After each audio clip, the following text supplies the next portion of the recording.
All right, why don't we get started? Well, welcome everyone. Welcome to Energy Careers 2021. And I'd like to welcome you to this panel, Explore Cybersecurity and IT Jobs in the Energy Industry.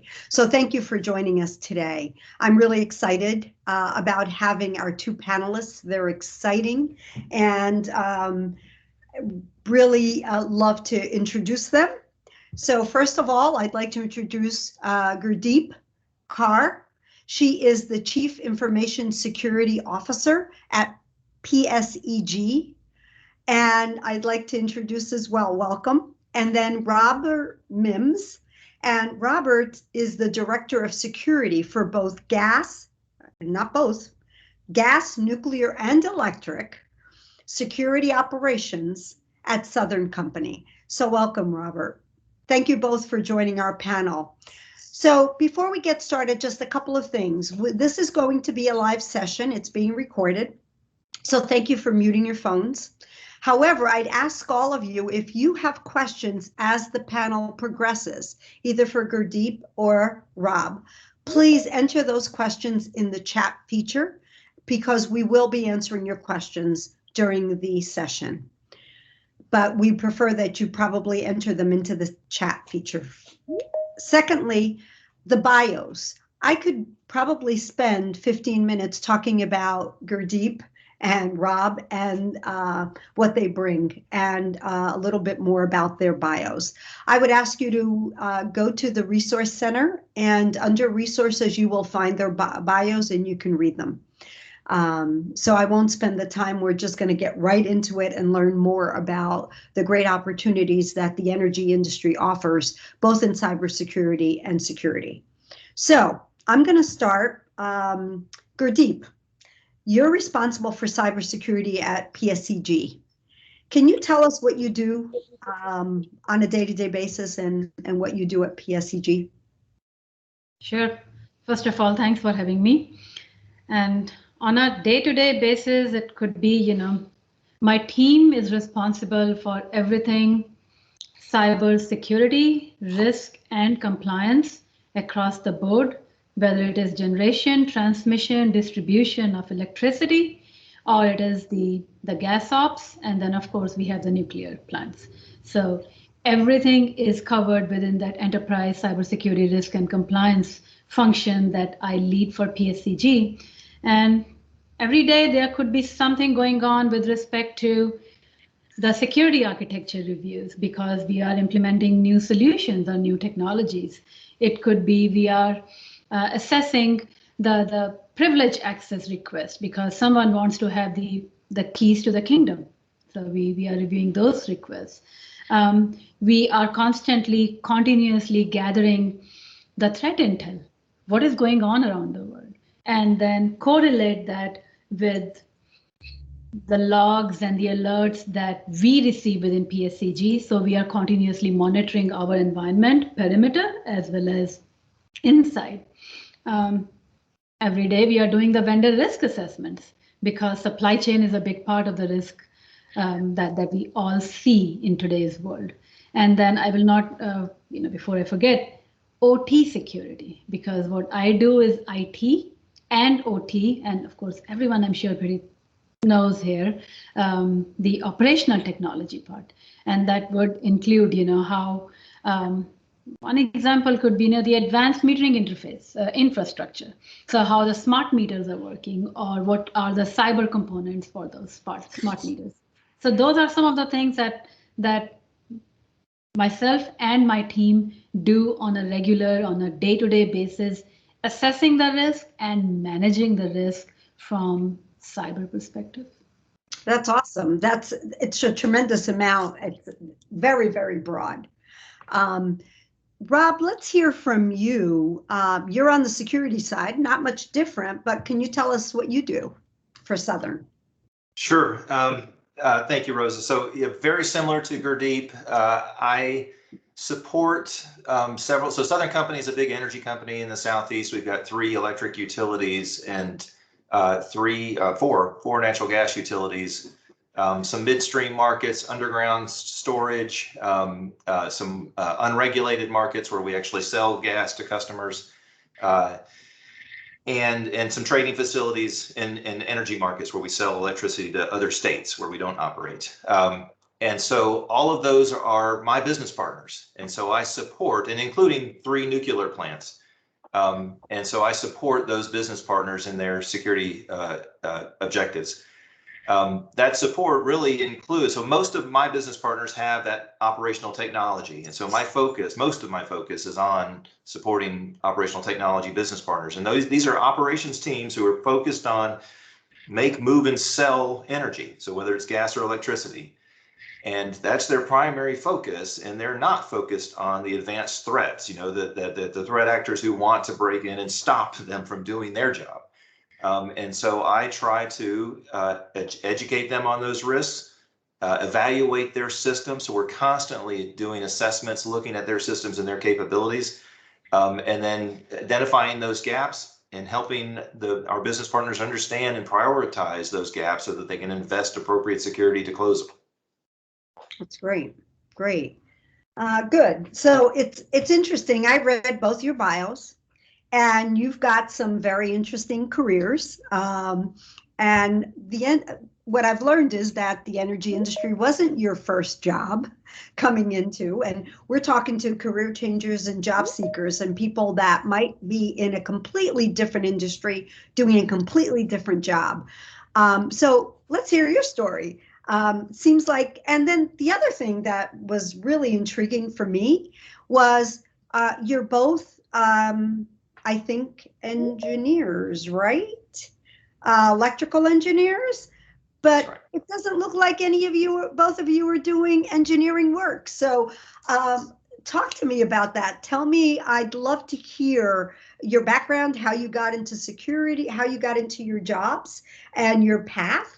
And where you came from, and a little bit, you're not doing engineering. So Rob, why don't I start with you this time? Okay, sure.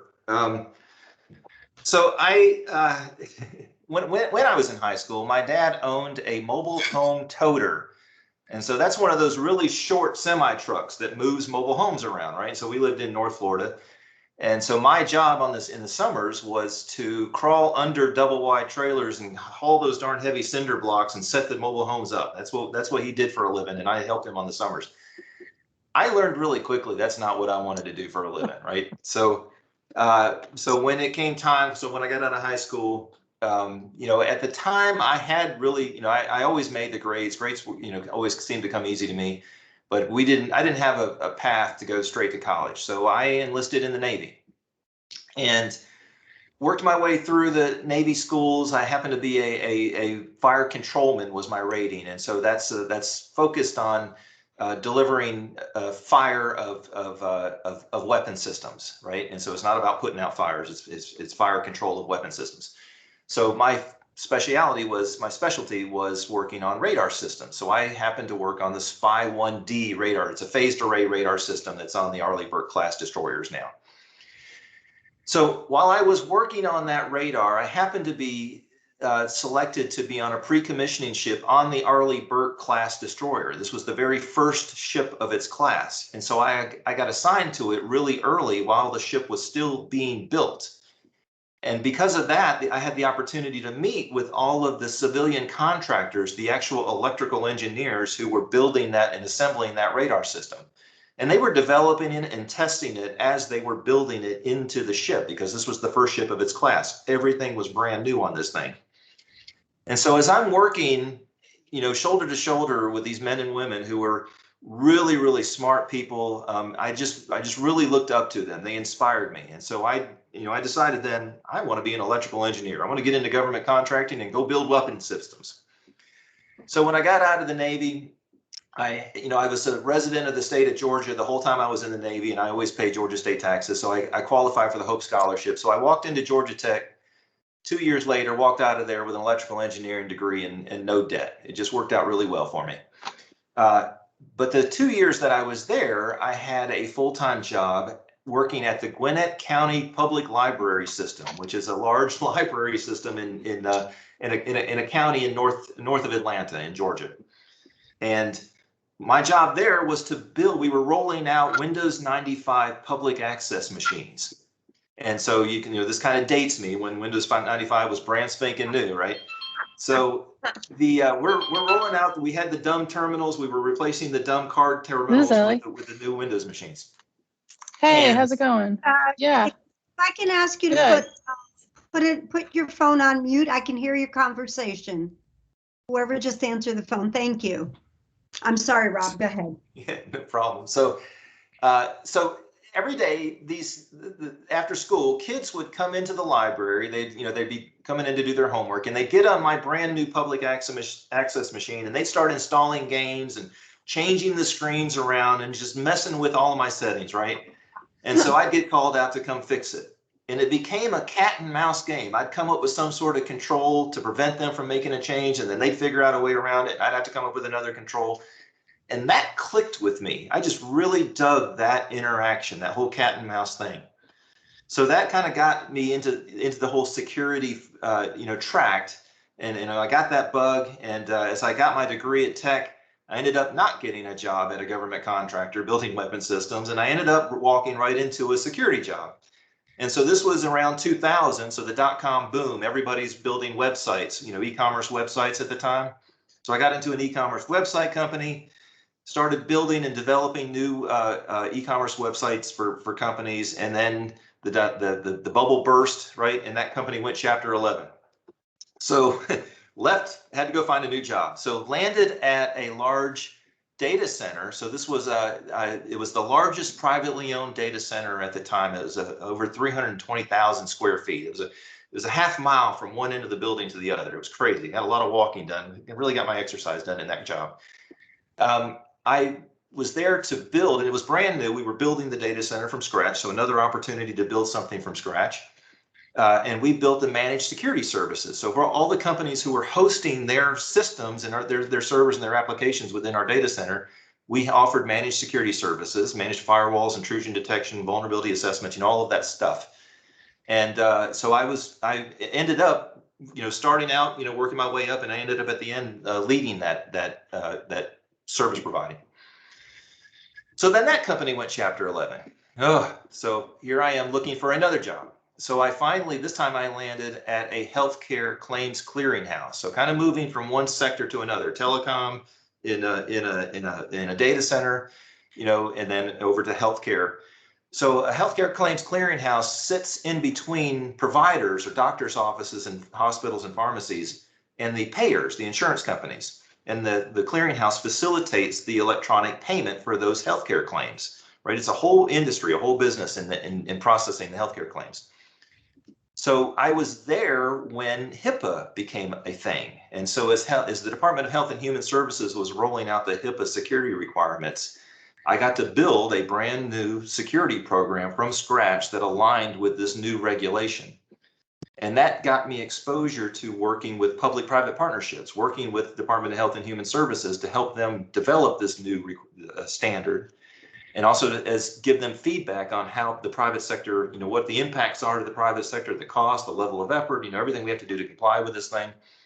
So that also, it kind of instilled in me the benefit and the value of those public-private partnerships, and knowing that I can't fight the Russians, the Chinese, the Iranians, our advanced threat actors, but the government can. And so building those public-private partnerships with them so that they can understand my business helps me, and it helps them to defend me better.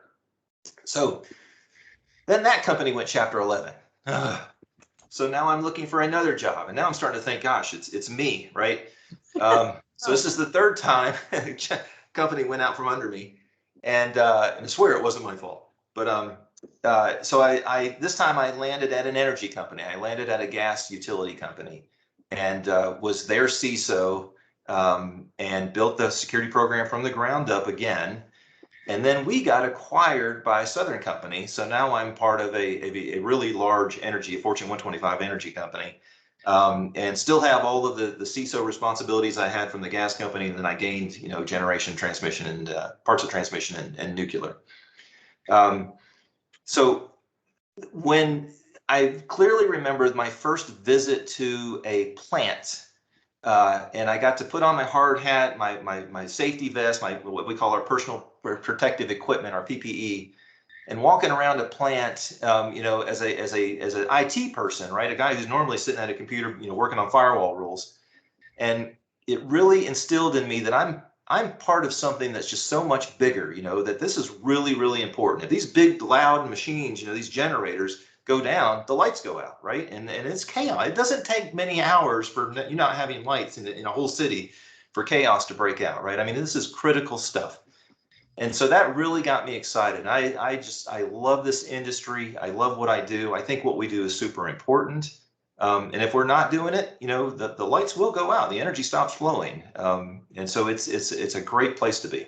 Yeah, Rob, that's awesome. Great story. And I am so glad that you finally found a place in the energy industry, because we are not going bankrupt. That's for sure. 150-year-old energy company is not going away. Right. Very stable, and lots of opportunities in the energy industry. And so that's great. That's great. But we love your story. The fact that you came from different industries and were able to apply some of those skills that you've learned all along the way and where you are today.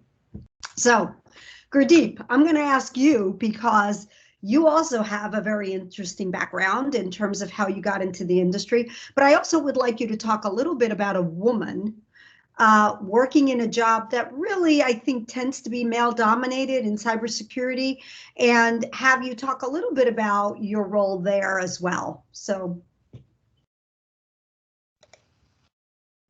Sure.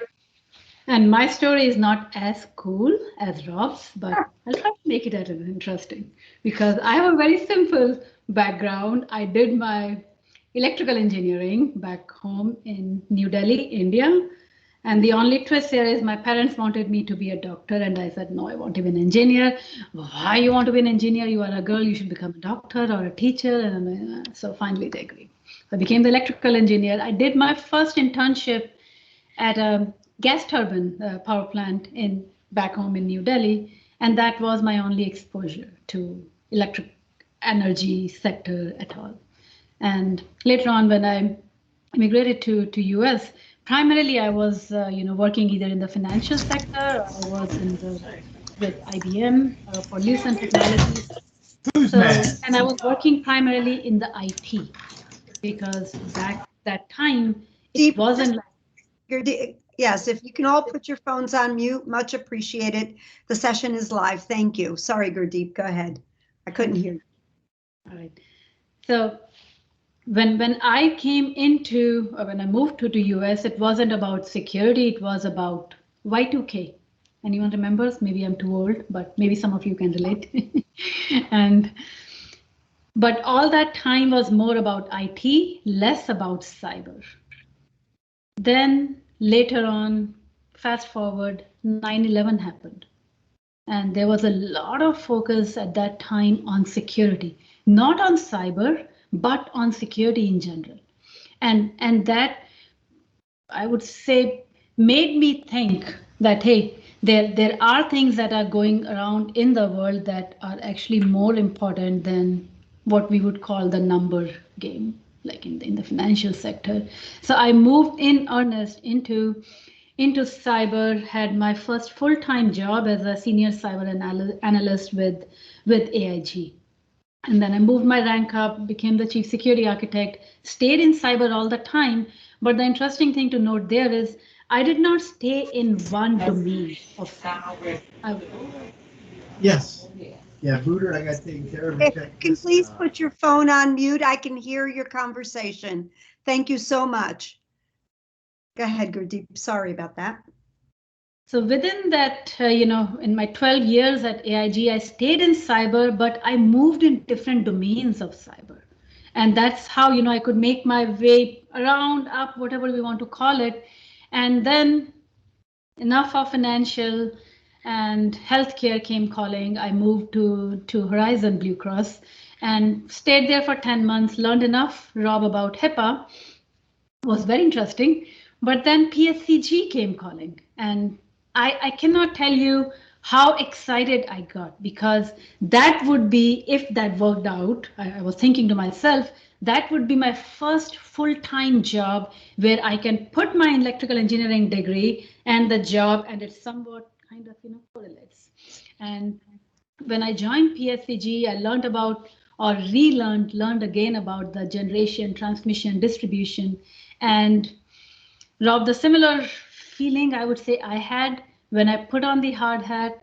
I was invited to visit the nuclear plant, and it was like, yes, this is where you find a job with a purpose and an absolutely positive impact.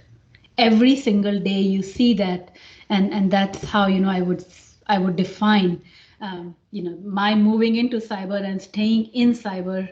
And then being a woman, yes, I would not even pretend that there were no challenges. Yes, there were challenges, but that's the exciting part, right? When you get over those challenges as a petite woman of a diverse background, you walk into a conference in the meeting room and people just keep talking. They keep making decisions about security, assuming that nobody's going to say something. When they get quiet, you're like, I do not approve this because you have these security gaps and flaws and vulnerabilities and threats and all of that. And they're like, what just happened? And you just enjoy that moment, right? And then you learn, and then you of course want to make sure that it's not about security. It is about business. I want to keep the business running while it is secure. Right. So that's the bottom line. And we have actually many role models within PSEG. From the women, if I may say, partnership, and of course, great male partners as well.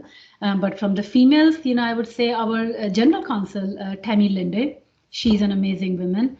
Then recently, Kim Hanneman, she was promoted to the president of PSEG. Again, another amazing woman we have, and a lot of role models and a lot of focus on increasing the awareness about diversity and equity and inclusion within PSEG. Yeah. Rob, I think Southern also has a female president and has done tremendous amount of effort in bringing women through the energy industry. You typically think about energy and more technical and more male dominated, but lots of women in the industry as well, and a lot of diversity. There is, yeah. It was surprising to me, I guess, when I first got into to Southern Company, when they acquired the gas company, and I came over, and their COO, their chief operating officer on the electric side, was a female. Had been with the company for since all her career, and had worked her way up from like an analyst job up to COO. It was really impressive. And then shortly after the acquisition of the gas company, she became the president of the gas company. I've gotten to know her now because I'm supporting, she's one of the business partners that I support. Huge advocate of cybersecurity, understands the risks, and very supportive. It has been an incredible experience. And she's one of many that I think that are in line for the Southern Company CEO when that role becomes vacant. I hope she gets it, honestly. She's a great person to work with. That's great. And you both talked about working at the energy company, that it's a job with a purpose. It's a career with a purpose. And I agree. I grew up in the industry, started as a clerk, and grew up in the industry, and I was in human resources. So I didn't have that direct connection with the power lines or the transmission lines or the work that you do, but I still felt a strong sense of purpose because of the work that we did. It's so vital and important to everybody, to society in general. So thank you for that.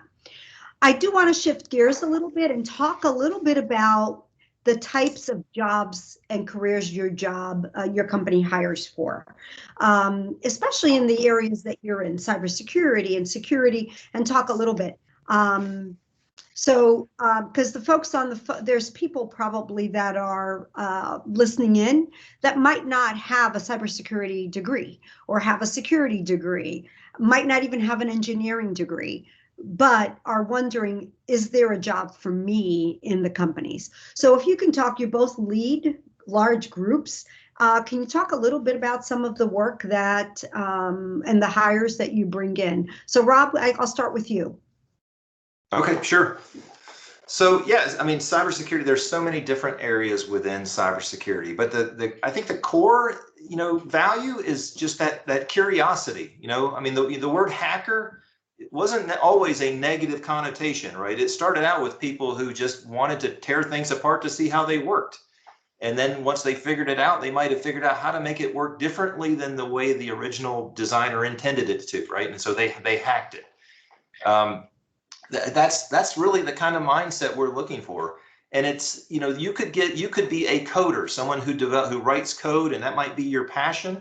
But, as you all know, we're all users of computers, right? Code has flaws. There are security vulnerabilities in code, and those vulnerabilities get exploited by the bad guys, by the threat actors every single day, and sometimes with really big, consequences. So it is it's important to have people who are trained and capable and experienced at identifying those vulnerabilities within the code and addressing them and fixing them so that the vulnerabilities don't exist or are mitigated. Not, the person who's building firewalls and networks, circuits and TCP/IP, they don't have that skill set, right? And the coder may not have those skill sets, those network and TCP/IP and routing and switching and all of that stuff. Both equally important, though, because it's all part of the infrastructure that makes up a system. There might be people who are just, great tech writers. Their passion is writing, reviewing policy, creating governance structures. That's an important part, because without the governance structure, it's really the Wild West out in IT and within our OT environments.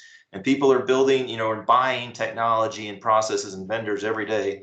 And if you don't have some sort of governance around it on, and controlling on how they do it and what assessments and security requirements they have to implement and build into their projects, that they won't do it, right? And so that's an equally important part. So all of these different parts have very, very different skill sets, but they all have that common, security focus and that desire to ensure that our assets are protected. Yeah. Okay, great. Gurdeep, I'd like to hear from you. What are the skills you're looking for? So the skills that I will be looking for, they may not be cyber at all. You may not have any experience in cyber, but you may have the transferable skills. And by that, I mean, Rob mentioned about the curiosity. You should always be curious. You have the analytical skills. You have the critical thinking skills. You maybe are good at writing. You may be good at having those interpersonal communication. You could be a cyber security awareness training specialist because you are so good at translating the cyber threat into non-cyber speak and make sure that people can relate to it, so why they need to do the right thing. And then I would say it's all about people, process, technology, right? That's how we in cyber define the defense in depth kind of framework. And why I mention that here is people is the most important part there. That could be the strongest link because people are our talent, right? That's the workforce. It could be the weakest link because someone in the workforce may click on a phishing link that could lead to a cyber attack. So that's one thing, we always make sure that, hey, we have to get the right talent, the talent with the transferable skills. And I bring those people in, I can teach them, I can train them on things that are technology, because technology is, if you ask me, and I have all the technology background, is the easiest part, is the simplest part, is the people and the process to make that technology work how we want it to work. And that's why, all the emphasis on people and nurturing that talent, developing that talent, and constantly upgrading it, because technology is not staying where it was yesterday. and so are the cyber threats. That's great, Gurdeep. I'll tell you, one of the things that I've learned about the energy industry and growing up is that they do a tremendous job of really educating and training and their folks. And so once you're hired, even if you don't have that knowledge, if you've got that people in process, what you said is they have the skills, they have some of the softer skills that are needed, you can always then train them. And the energy industry has always been willing to do that. Yep, I think it's always about managing the risk, and you know who is better than managing the risk than the energy sector, the utility, the power plants. That it really works out well. Yeah, yeah.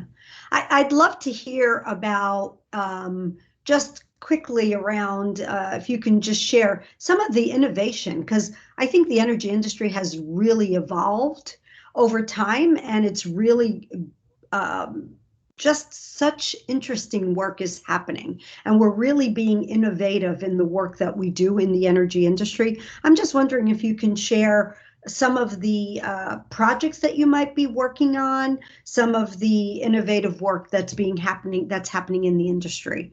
Rob, do you want to take it and answer that? And Sure. So, it's interesting. A lot of it is about energy usage and climate control, right? Climate change is such a big topic, now, and we see the effects of it. And so a number of large companies, ours included, are making commitments about, our use of carbon and commitments to be carbon free by, within a certain time frame. But the challenge there is it takes big plants to generate the electricity that people use. The demand is there, and it really takes large, generators to do that. And the wind doesn't blow 24/7 and the sun doesn't shine 24/7. So all the renewables in the world isn't necessarily going to meet the demand, at least with today's technology. And so those are the innovations we're looking for. How can we invest in those sorts of technologies that help us get off these systems that aren't so carbon neutral? We have a number of large coal plants, but they're really, really large, and they generate a lot of electricity, and you can't just go shut them down, because they're coal plants, until you come up with viable alternatives. And so we've invested a tremendous amount of effort and resources into coming up with those viable alternatives. We have a whole company, Southern Power Company, who's dedicated to renewables, and we have a large number of solar and wind farms across the country. We've converted a number of our coal plants into what we call combined cycle or natural gas fuel plants, which burns much, much more cleaner than coal. And then we're looking at innovative things like behind the meter. So putting distributed generation that whether that's in the form of a micro nuclear plant or just a regular, a very clean running diesel generator plant. And you string enough of them together and you have enough systems to run a whole city or a whole military base, for example.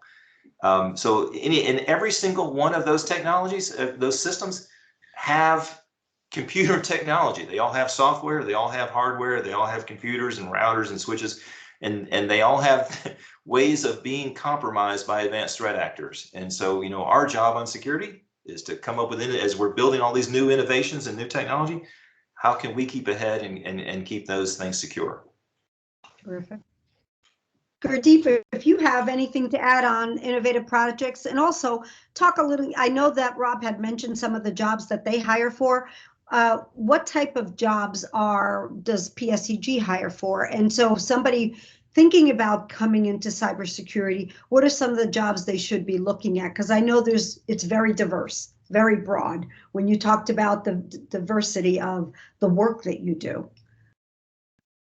Yep. So just adding to the innovative work that the industry is doing, I would just like to add there, and there is a shortage of that too, from the artificial intelligence and the machine learning. Those are the buzzwords, but what I want to focus on is the data analytics for the technology, and then security analytics. That is so important for cyber, and I would say there is shortage of engineers who understand data science and security both. So that's something, again, a gap from the talent perspective. But the kind of jobs that we have here, Rosa, it can go all the way from an entry level SOC analyst or a cyber analyst. There could be a cyber security awareness training specialist. There could be a vendor risk assessment, vendor risk analyst, the audit and the regulatory compliance analyst. So multiple jobs, and not all the jobs require a solid background in cyber. What you require is an understanding of the risk, how to manage the risk, how to work with the uncertainty, how to work with managing the threats, to understand the threats, things that you don't know, you don't know. And that's what makes cyber, if I may say, exciting and very real. And a lot of jobs within that entire, if I may say, spectrum. And one thing I would like to mention is it's always what I always believe in. It's your attitude. It's not the aptitude that will determine how high you fly. Right, so there are transferable skills, and there are a lot of jobs available in cyber, and the employers are willing to provide you the training to get you onboarded on this exciting journey in the cybersecurity career space. Yeah. Rob, did you want to add anything to that? Just that, some of those technologies Gurdeep mentioned, machine learning, AI, those things are also benefiting the adversary, right? And so you can bet that the adversary is taking advantage of any technology advances that they can. And so when quantum computing, becomes a marketable commodity that we can all go out and buy, our passwords mean nothing. Like how, it takes, X number of years to crack a 16-character password now with current chip processing power. But quantum computing changes all of that. And so your 16-character password means nothing, right? And so that forces us security practitioners to innovate and come up with something new. What is going to be the next thing that combats those vulnerabilities and those types of exploits? And that's what makes this so exciting, is that for every technology advancement out there, it's going to be, we have to figure out, it's going to be used against us. So how can we use it to our advantage? Yeah, that's great. Thank you, Rob, for that. The other thing I'd like to add is that the energy industry, the opportunities for growth, progression, and diversity of work is also amazing for me. When I started in the industry, it was like, whoa, there's so many jobs, and you don't have to get bored. And so once you've gotten one job and you've got that under your belt, and now you're a whiz at it, now what's the next opportunity? What's the next challenge? And the challenges are there, and the growth is there, without having to leave a company. Without having to leave, you can have an entire career within one company in the energy industry and be there for 20 years and never be bored a day in your life. So, and I think I've heard that from you as well. So it's getting close to kind of wrapping up, but I wanted to see, do you want to add to that? Any comments on that? I think you both agree that the growth potential is tremendous, Absolutely. Right? Yes. Yeah. All right. What's one piece of advice that you have for the job seekers that are on the call today, or those that are looking to change careers and coming into a different industry? What advice do you have for them? One piece of advice. Who wants to go first? I can go first, but I will have I will actually be repeating myself, what I said earlier, that don't worry about the technology skills that you have, worry about the attitude that you can bring in. And if you can learn, the new technology, and there are a lot of different types of jobs available in cyber. You just need to have the right attitude to do that, and that can take you places. Right. And then I would say also some transferable skills. So if they've got some skills, even if it's in a different industry, they can really just transfer those skills and apply them in the energy industry. Is that correct? Absolutely. Absolutely. Those are, there are many transferable skills. Like one example I sometimes give is, and this may or may not happen, but if there is a CPA, like a person who has a CPA, certification, working in accounting, and then one day like, I want to move into cyber. And my answer will be absolutely, you can move into cyber because you have the transferable skills in terms of you have that mindset on how to audit, how to ask the questions to bring out what would be the level of risk. And those are what I call the transferable skills, not from the technology perspective, but in general from how you can identify the risk, how you can manage the risk, how you can speak to the non-technology people or the business people and highlight the importance of cyber or raise awareness for cyber. Great. Thank you, Gurdeep. Rob? Yeah, probably my best advice was find something you love, and figure out what that thing is. You heard my story. Hauling cinder blocks was not it for me. And then even when I got into the Navy, I just fell into that job because it was something that was available. It wasn't my passion, although I was there for 10 years. And doing electronics and the radar work, that was great. And I loved doing it at the time, but that wasn't my passion. And then even though I happen to love math, and nothing turns me on more than helping my son do his math homework. And so that, that whole electrical engineering path that I got on, thinking that was what I wanted to do. And then, having those kids at the library show me, that wasn't what I wanted to do at all. It was really, the whole security track. And so, it took a while for me to find that path. It may not, if you just diversify, what you look at with internships and, just in your reading and your own personal research, try to find that one thing and figure out how to parlay that into a job, a marketable skill. That's awesome. Thank you so much. And I'd ask folks that are on the call, Missy just added, continue your conversations with the networking forward. And you can go ahead on LinkedIn. We're continuing dialogue where you can connect with people from the energy industry, ask some questions. I think it's a great way to connect and to network using LinkedIn. Gurdeep and Rob, I want to thank you for participating in the panel today. You did a tremendous job. I think the information that you shared is tremendous. I love both stories and your backgrounds and what you bring to the energy industry and your passion. Thank you so much. I want to ask the audience and tell the audience, please don't forget to go visit the booths. I believe Southern Company has a booth, and so does PSEG. Go visit them. They're in the exhibit hall. And please visit the exhibit halls. Check out the other webinars throughout the day. But thank you for visiting, and good luck to all of you. Thanks again. Have a great afternoon. Thank you. Thank you.